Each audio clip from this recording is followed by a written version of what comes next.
right, welcome everybody. First, it's great to be with many of my Democratic colleagues from Texas to speak about horrific and barbaric news that's come out of Texas last night. Thank you to the reporters, the journalists who were here to cover this issue.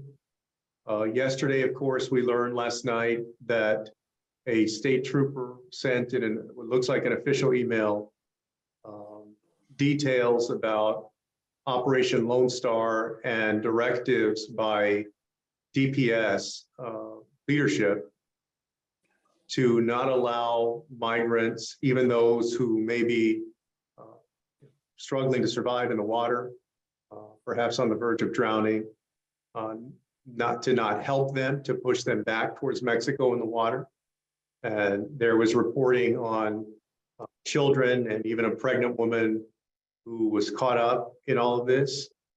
And so we want to be very clear first about what we have done so far regarding Operation Lone Star. A while back, we asked for an investigation of Operation Lone Star and any civil rights violations because of Greg Abbott's dragnet. We have also, under the leadership of Veronica Escobar, asked for the administration to look into the razor wire and also the buoys that were set up. I know others, and they'll describe perhaps how they've spoken out. I know that I have said that I believe that they're drowning devices. Those buoys are not only set up on the surface of the water, but also have net well below them so that people can get entrapped in them and also can't go around them at all, even to try to save themselves. As far as the razor wire goes, not only is it inhumane on the face of it, but it's also placed along the water in such a way that at times it's invisible to the people who are trying to cross and come over and seek asylum. Remember, these people have a legal right to seek asylum in the United States of America and to petition for asylum. And they are being approached in a very brutalistic and inhumane way. And so we are asking for Greg Abbott to cease operation of his Operation Lone Star until these claims can be fully investigated and can be rectified. This should not be policy or practice of the state of Texas or the Department of Public Safety. And secondly, we're asking the Biden administration, including the Department of Justice and the State Department, to do everything possible to stop Greg Abbott from carrying out what are brutal, barbaric practices. And so all of us have been working today, of course, but also before this, to shine a light on Operation Lone Star and to stop Greg Abbott's practice. And so with that, I want to turn it over to my colleague who represents part of Austin, but also part of San Antonio in the I-35 corridor, Greg Cassar. And you'll see in the chat the order of speakers. We're all going to try to go for about 1 to 2 minutes. So that those of us who are able, based on schedule, can take questions from reporters afterwards. So please, Greg. Thank you, Congressman, and thank you to my colleagues for your continued work on this. Governor Abbott's attacks on immigrant families are attacks on Texans. Governor Abbott's horrific practices at the border are against the law. They're against our economic interests, and they're against our collective conscience. The news that just came out last night from one of the DPS whistleblowers shows a continued pattern of horrific, barbaric, and unspeakable tactics being used at the border. These all come from Governor Abbott trying to get his name in the headlines. We continue to see Governor Abbott being in the news for his cruelty. It's not a surprise, but it is shameful and it has to stop. These illegal practices, these inhumane practices have to be stopped by the governor. And if not by the governor, then they can be stopped by President Biden because pushing kids back into the water, putting razor wire around buoys to create drowning devices. This isn't just illegal. It is not just wrong. It is something that the federal government has the ability to stop. Abbott wants his name in the headlines, even if it means a child's name gets put in the obituaries. And what these members of Congress and so many people in the community are pushing for is to protect kids' lives, protect immigrants' lives, because people have already died because we aren't following the law, which says that people have a right to seek asylum in this state. We want a state where thirsty kids get a drink of water, not a state where kids are pushed into the water to drown.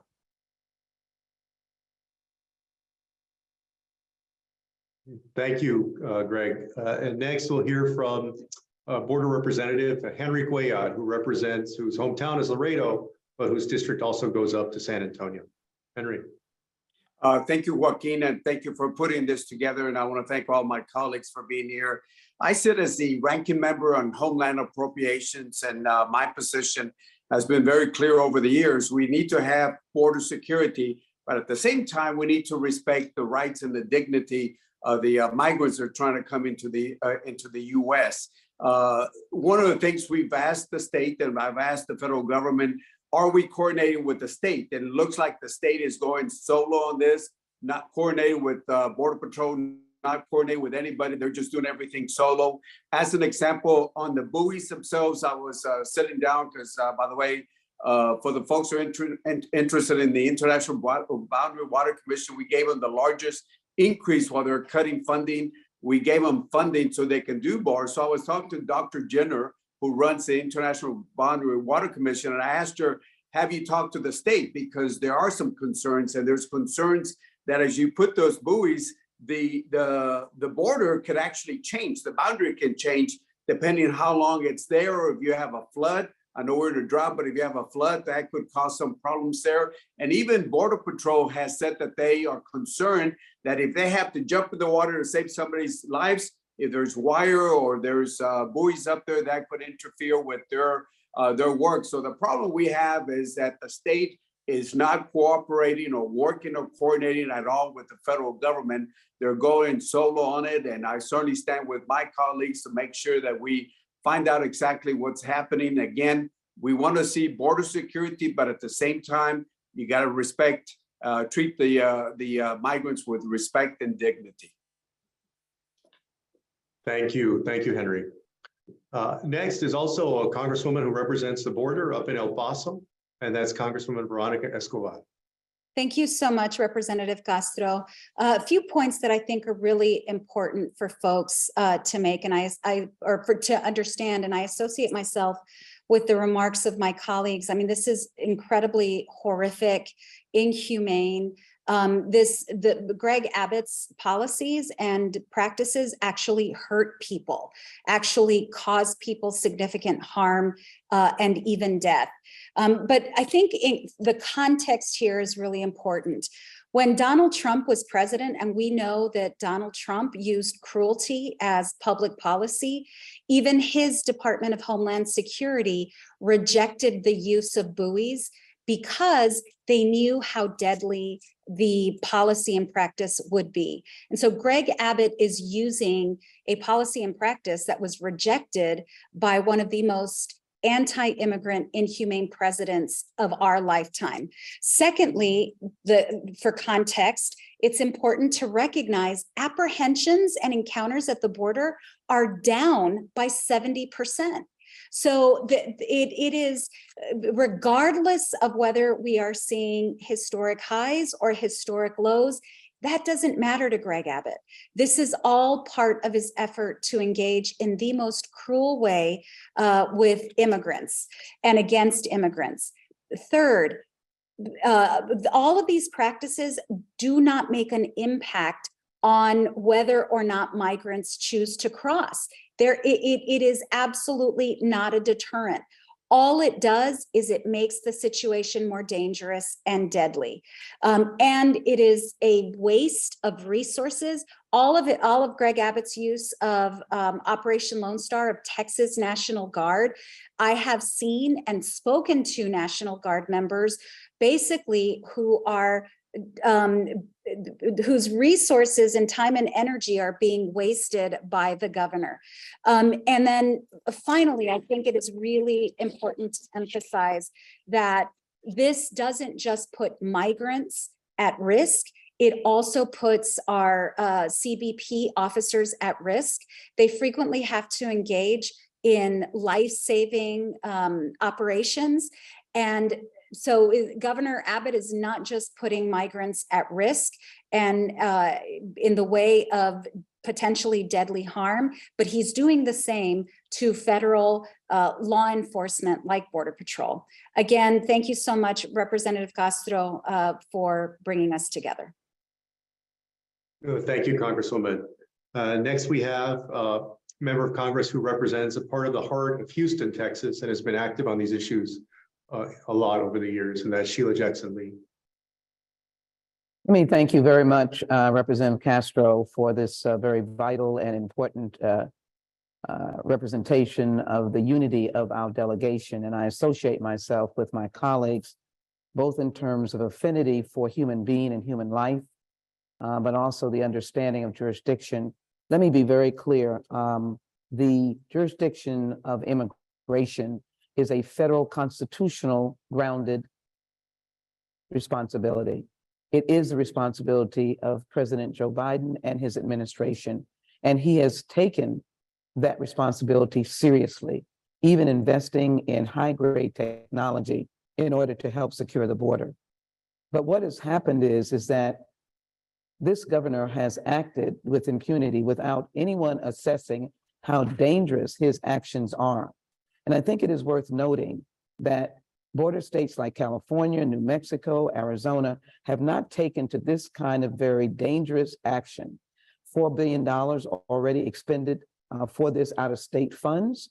And then it is clear, and I want to make the point again, that our federal Border Patrol officials have given internal warnings that the razor wire is preventing their agents from reaching at-risk migrants and also jeopardizing their lives having to go into deeper water. So I think if there's any dastardly part of this, is that a mother and her child lost their life because of these boys and these razor wires, and one child that's never been found. This is inhumane, and it is not representative of the people of Texas in diverse cities like Houston, Texas. So I have just left a border security hearing, and I have officially asked for the Biden administration through the Department of Homeland Security, the Deputy Executive Assistant Commissioner for U.S. Customs and Border Protection to investigate. I've asked the General Accounting Office, GAO, to investigate. Both of them will join the DOJ, I hope, and provide us with in-depth understanding as to why a state has been allowed to act recklessly, cause loss of life, cause a pregnant mother to miscarriage, cause a little boy to almost lose his life, and cause another young man to have a broken leg. I join with my colleagues to say that we must have an immediate investigation by all of these agencies, and as well, one by the DOJ, but we must ask for cease and desist. And finally, I think we should just say to the world that America is not inhumane, that we have fought wars, and in our wars, we've demanded that we treat individuals humanely, even in wars, and we cannot be countered by a state actor that is not acting under constitutional authority. So thank you so very much, and we must save lives, and I think this is a very important effort to do so. Thank you. Thank you, Congresswoman. Next, we have my colleague from Austin, represents what I would call, sorry, Greg, the main Austin district, and that's Lloyd Doggett.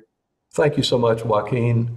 You know, the fact that every single member of our Texas Democratic delegation is here speaking in one voice is an indication of our concern and our commitment to do something about it.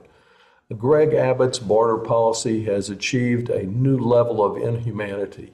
It was only a few short years ago that we witnessed the horrific images of migrant children being treated like livestock, ripped away from their parents, locked up in cages.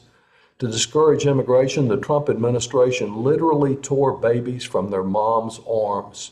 Now Abbott has accelerated this race to the bottom and has achieved an even more disgusting level of inhumanity.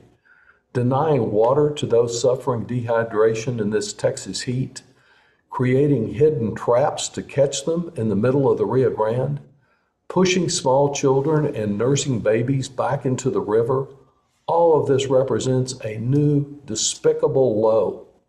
For years, Abbott's policy has merely involved the waste of millions of taxpayer dollars to advance his political interest while promoting anti-immigrant hysteria. But now he is endangering lives and interfering with the work of the U.S. Border Patrol while refusing to repudiate the tactics that he has himself encouraged at the border. It's a true stain on our nation's history. Thank you. Thank you, Lloyd. And next we have from Dallas-Fort Worth area, who I've served with since the Texas legislature, my friend Mark Vesey. Representative Castro, thank you for putting this together. I'm at a loss for words. This has nothing to do with border security. This is border insanity. The fact that you would ask law enforcement to push mothers and babies back into the water, that's like a doctor committing the Hippocratic Oath and not treating a patient that is coming to the emergency room to get services. You would not do that. What Abbott is asking law enforcement to do, he's asking them to commit malfeasance. Their job is to help people that are in danger and that are in need. And he's asking them to put them back into danger. That's just, it's unthinkable that he would do that. I have to tell you, when I was back in the district over the break, even one of the conservative talk radio show hosts on WBAP 820 in the DFW area, even the conservative talk show host said someone is going to drown with these buoys and that this is nothing but a political stunt. So you even had somebody in Abbott's own camp, someone on his side that makes a living bashing immigrants and immigration, say that this was a huge mistake. This has got to stop. It cannot go on any longer. Representative Castro, thank you again for bringing this to everyone's attention. We need the governor to stop this immediately. Thank you. Thank you, Mark. Next, we have also from the wonderful city of Houston, somebody who's spoken up a lot on this issue as well during her time in Congress and before that in state legislature, my colleague Sylvia Garcia.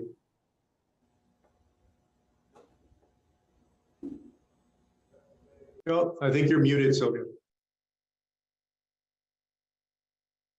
I was having trouble unmuting. I'm sorry.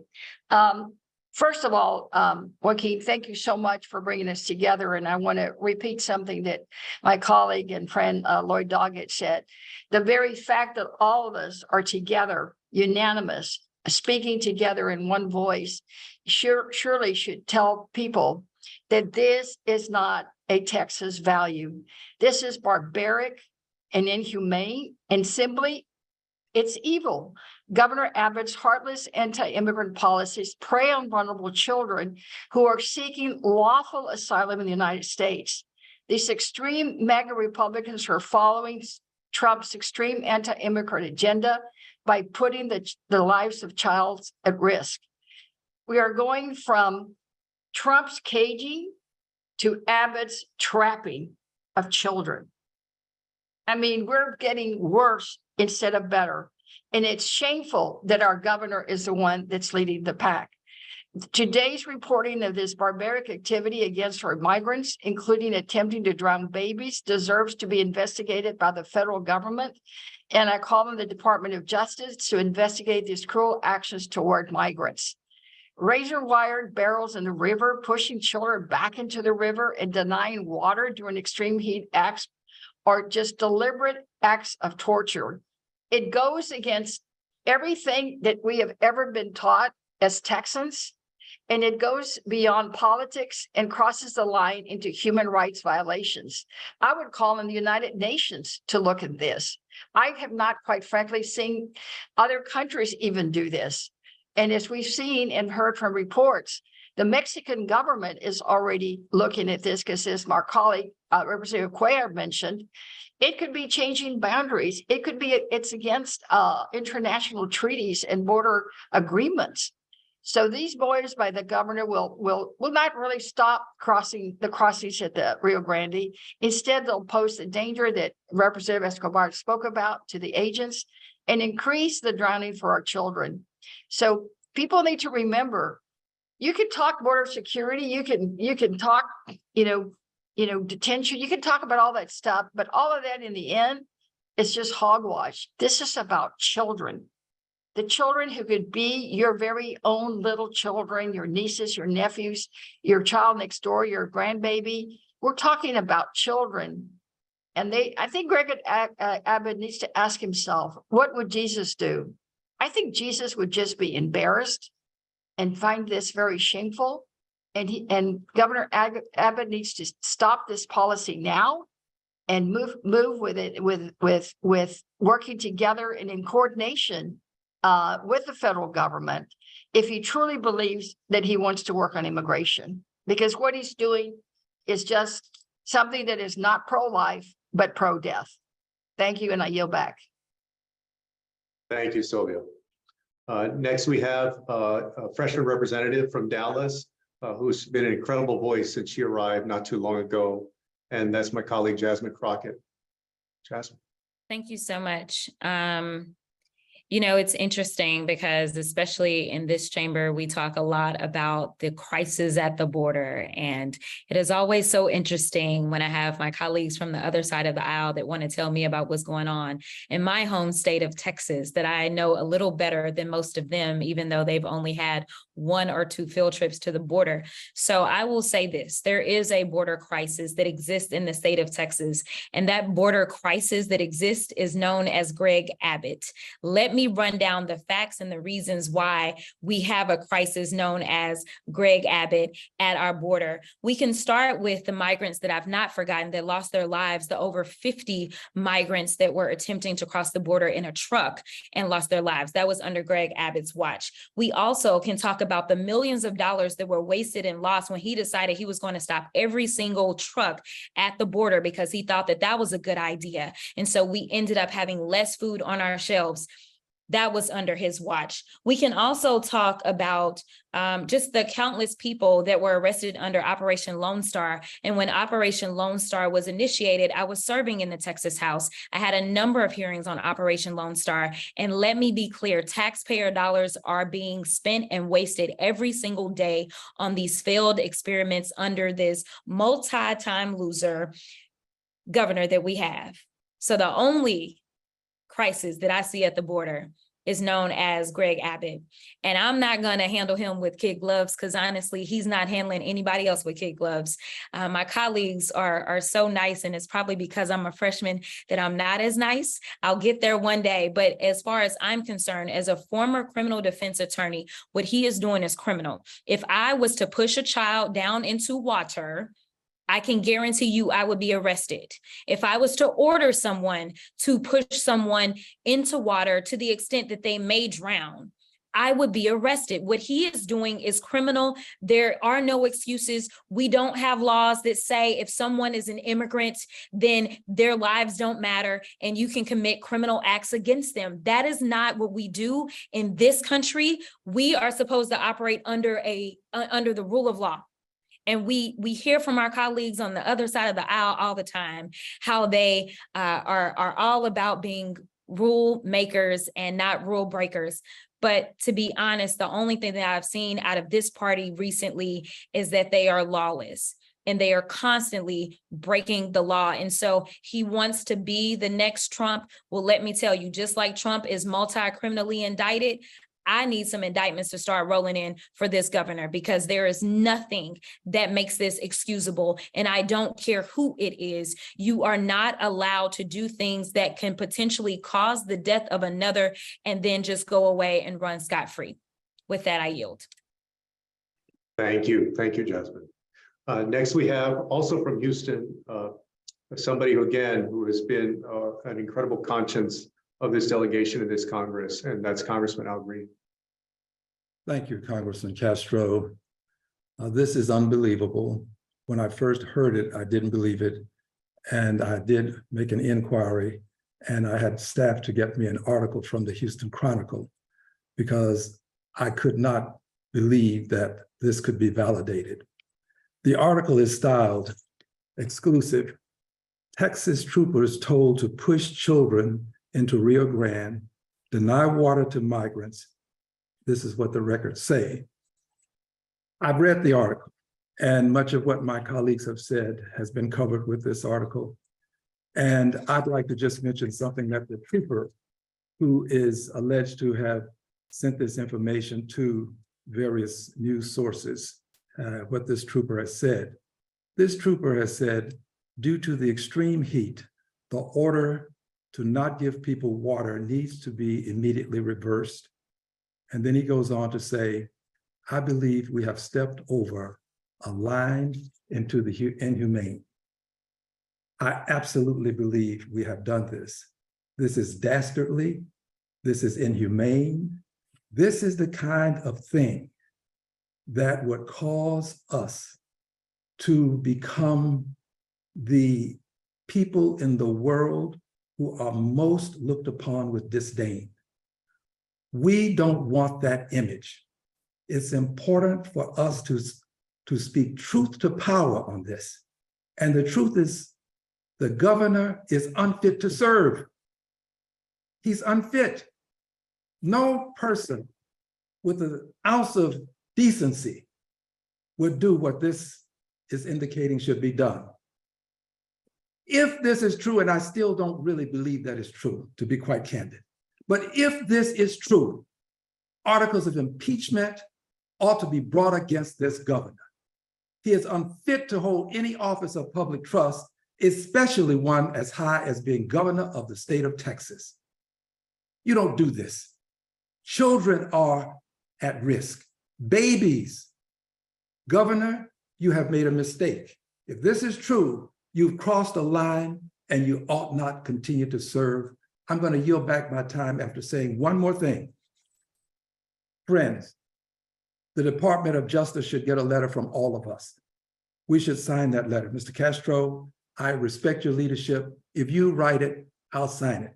We should send a letter from all of us to the Department of Justice asking for an inquiry, asking that the department use all of its good offices as expeditiously as possible to look into this and investigate it thoroughly. And at the conclusion of the investigation, we should meet again to say something more about this. This cannot be the end. One statement to the press cannot be the end for something as dastardly as this. Thank you, Mr. Castro.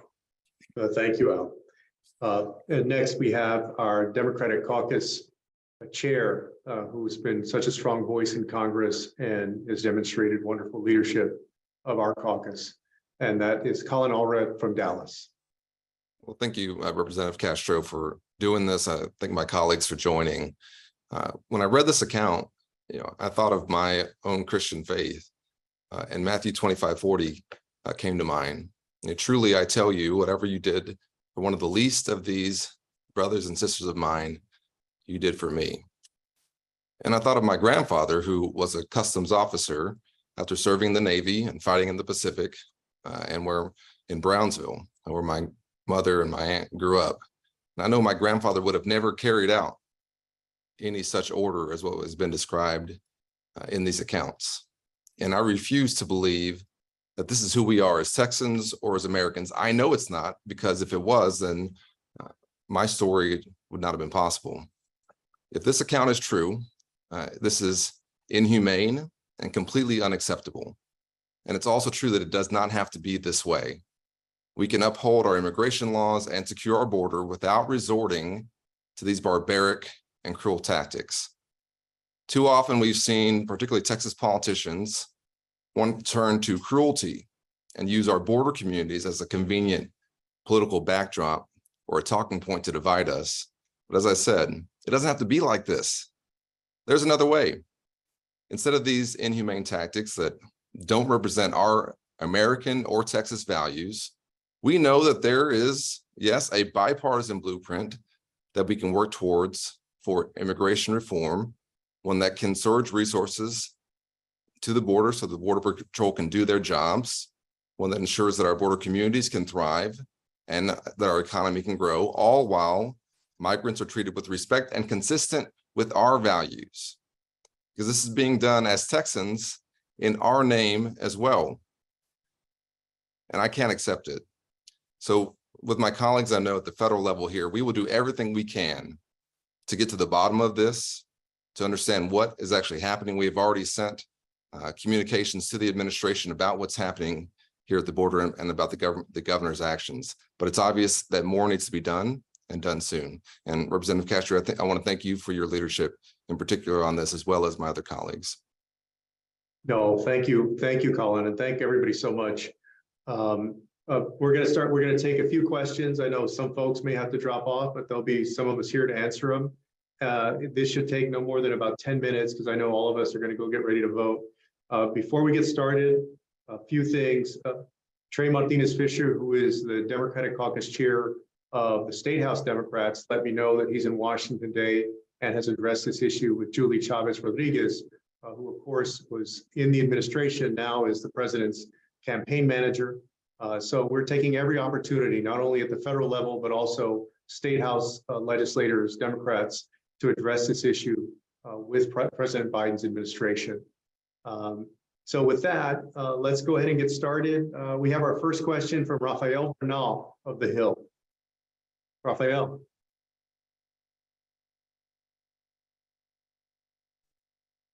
Thank you Make sure you can. having this. Are you there? There you are. There I am. Thank you. I appreciate it. To my understanding, Governor Abbott has not denied the allegations or fully denied the allegations in this report.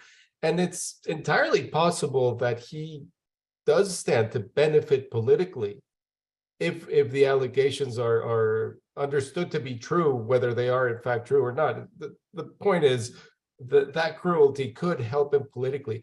How do you manage that? Like having constituencies where a significant portion of the population thinks this is accurate policy, that human rights violations are a way to manage immigration. How do you manage that constituency and your relationship with the governor and his party? Sure. Would somebody like to jump in? We'll open it up to our members. Sheila Jackson Lee. All right. First of all, if we look at the population of Texas from north to south and east to west, we have very diverse communities. And many of our communities have a sizable immigrant population. And they also have immigrant populations that are economic engines for our respective communities, such as Houston.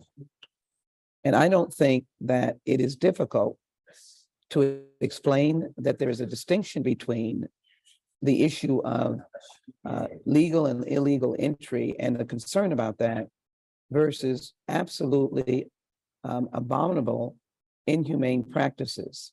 As I indicated, we send men and women off to war, and they have an obligation for humane practices. In wars that we were in, individuals have been prosecuted for inhumane behavior. Secondarily, it is not the prerogative of the state or the authority of the state to be engaged in immigration issues. We have allowed the state of Texas, with reckless abandonment, to do this without any guideposts, any walls, if you will, constitutional walls for them to pay attention to. And I think when you explain to the American people that the immigration policies may not be perfect, but that there is work being done by the administration, the Border Patrol is working, we have jurisdiction over CBP, we're fighting against fentanyl, DEA has made some successes. We can tell them that we're working, but I don't think anyone in our constituency is going to be accepting of a baby being denied formula or separated from mother, a mother and two children, one missing and the mother and child dead, 4-year-old injured, a young child with a broken leg. They're just not going to accept that. That's not the bulk of Americans. I'd say the bulk of Houstonians or any other city. So I really think it's a matter of explanation. And we can also say that this delegation will be asking for an investigation in any other violation, as we do when Americans or Houstonians or Dallasites or Austinites or others have a question of justice. We do this because we do this under the laws of the United States. It's not difficult to explain what is inhumane. This is humane, plain and simple. And I think Colin said it and others have said it. These are not our values. And we can speak to our constituents. These are not our values. We put children in a very high position.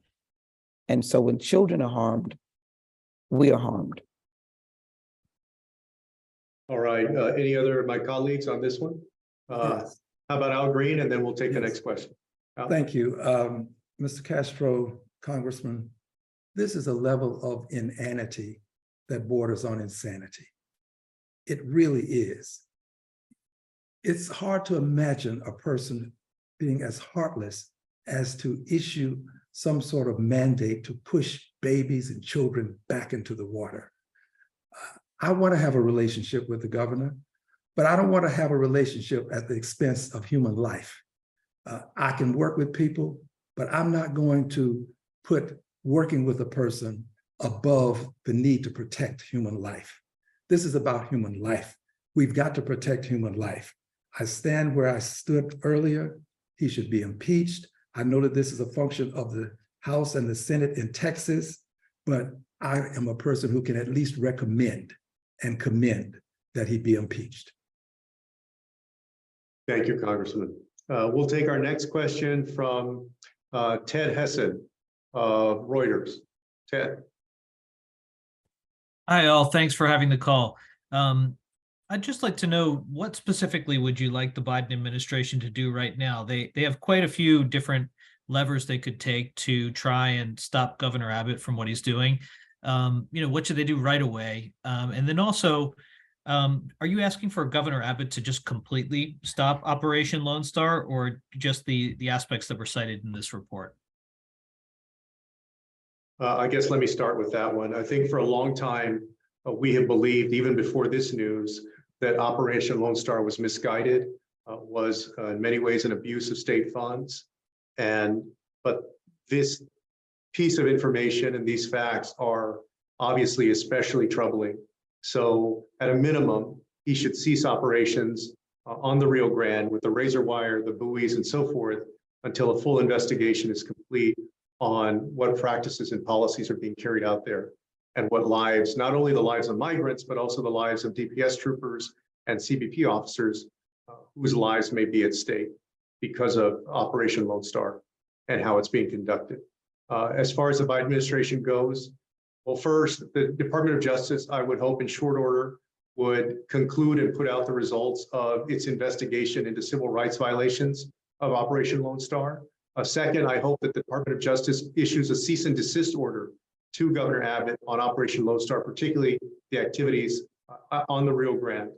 And then we're hopeful also that very quickly the International Boundary and Water Commission will make a statement that these activities along the Rio Grande are unlawful, that Greg Abbott cannot treat the river as though it's his own, that this is an international body of water, and that he is very likely making us violate our treaty obligations to Mexico, and that he should cease and desist operations. So all of those things, I think, can be done relatively soon, some obviously more quickly than others. But we also, and I understand, of course, and respect your question, I think it's very appropriate, but we also, in asking the Biden administration to take action, can't let Greg Abbott off the hook. He is the one who has ordered these brutal, barbaric, inhumane policies. He is the one who should be responsible for stopping them. So we ask him most of all to stop those. Any other responses on this question, colleagues? If not, we'll move to the next one. Okay, our next question is from John Moritz of USA Today.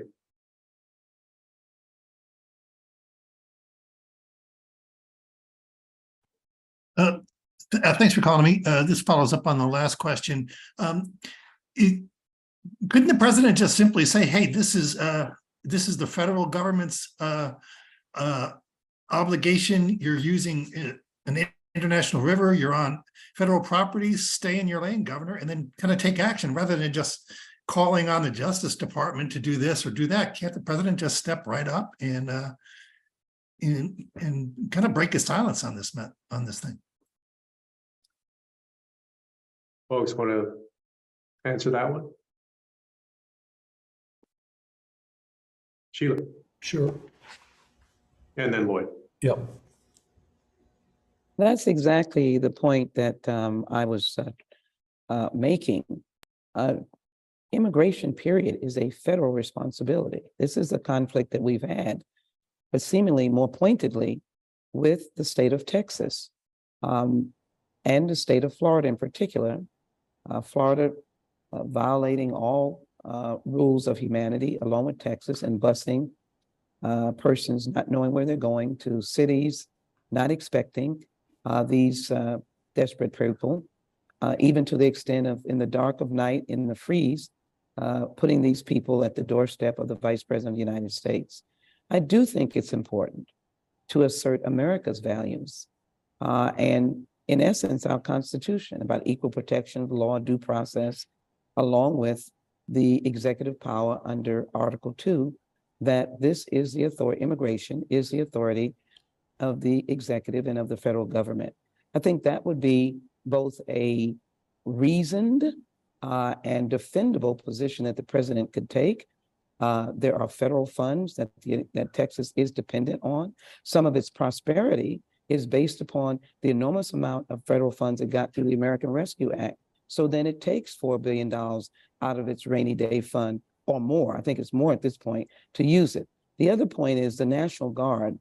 In the years before, we have heard incidences of members of the National Guard being, committing suicide, being frustrated about being away from their family. There's a lot of challenges that has been brought about because of this action of the government. It's unsupervised, it's uncontrolled. And as I said, there are no firewalls. And so things happen. And if you're endangering our law enforcement, federal law enforcement, CBP, Customs and Border Patrol, then Customs and Border Protection, and then you're interfering with their work. They typically save these people, but you're making it dangerous. They could lose their lives in the midst of wire and the buoys that are put up. Then I do think it is a federal matter that the president may want to ask DHS, Department of Homeland Security, and DOJ to continue the investigation. But I do think the president has the ability to make a public statement of complete disagreement and disdain when loss of life of children, babies, and others are. I think he'd have a lot of support by fellow Texans. I certainly think he'd have a lot of support in many of our cities across the state, now diverse communities who represent the heart and soul of Texas. I think it could be done, and he would have strong grounds upon which to make those statements. John, I think in short, the administration simply needs to tell Greg Abbott to get out of the way. He has new evidence now of interference with the Border Patrol doing its job professionally and fulfilling its responsibilities that are federal in nature under immigration law. Now, after years of simply just wasting money, which he has wasted hundreds of millions of dollars while he wouldn't pay teachers, wouldn't provide a decent standard for our foster children, and so many other shortcomings, continuing to put more and more money in this wasteful area. Now we're concerned about wasting lives. And I think Representative Castro provided an excellent summary of the several things that could be done, but it all boils down to Greg Abbott, get out of the way, let us do our job at the border, and don't endanger more lives as a result of your political expediency. Thank you. Cookie, Sylvia, please. I just wanted to add that we have to remember who we're dealing with. This is not a person who's going to be reasonable and listen to logic or listen to the law or listen to what's good for humanity and in interest of treating people with dignity and respect. He's already said through his office that he is going to defend this policy, even if he has to go to the Supreme Court. in previous cases, he's also not listened, even when the president has spoken up. So yes, it would sound simple to say the president should speak up, but the bottom line is Abbott is not going to listen and he's going to ignore him and do whatever he wants. And he's got a piggy bank to do it. Remember, in terms of context and history, this started with Perry, when Perry was working to run for president. I think he used to call it Operation Quarterback or something. I forget the name when he started. The state was spending maybe $200,000-300,000. When I was a senator 5 years ago, we were at about $800 million. Now they're spending like $4 billion. So it's a political stunt that he continues to do off of the taxpayers' dime. So he's not going to listen because it's working for him. It's working for his base. And I don't really think that he thinks about the children. He doesn't think about what he's doing to people and how he's hurting them. He's looking at how it works for his base and whatever he deems he's going to do next in terms of his race, whether it's for governor or something else. You know, we're not talking about an equal discussion here. You know, this governor is not going to listen, particularly if it's coming from Joe Biden. He's part of the extreme MAGA Republicans that have gone again from caging children to now trapping children. It's shameful and it needs to stop, and it needs to stop now. Thank you, Joaquin. Thank you, Congresswoman Garcia. To wrap up, Greg Abbott placed death traps in the Rio Grande and has now issued barbaric orders to his state troopers that endanger people's lives. He needs to stop immediately. President Biden also needs to speak up, and his administration needs to do everything possible to stop Greg Abbott from these horrific actions. All of us on our own will be available in the evening and tomorrow to answer any questions that didn't get answered today. Thank y'all. Thank you.